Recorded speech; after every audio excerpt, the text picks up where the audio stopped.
Guys উঠেছি অনেক সকালে, নিজে হালকা কখন জ্বর আসছে কখন ঠিক আছি। ছেলেটার আজকে সকাল থেকে দেখছি ভালোই জ্বর। আজকে ভাবলাম মায়ের কাছে যাবো দেখতে, দেখো কিরম জ্বর, বসবে না। আচ্ছা ঠিক আছে, বসবো না, চল চল চলে যাচ্ছি, চল। বসবে না, জামা প্যান্ট পরেছে, এখন নিয়ে যেতে হবে।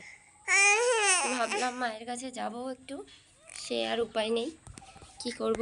এখন ছেলেটার জ্বর, শরীর খারাপ, নিয়ে ডাক্তারের কাছে একটা ছাতা নিয়ে বেরিয়েছি। আবার সাইকেল নিয়ে যেতে হচ্ছে, কারণ বাইকটা এত জলের মধ্যে বের করে, দেখো অবস্থা, জল দেখো। ওদিকটা আরও বেশি, হাঁটুর ওপরে হয়ে গেছে।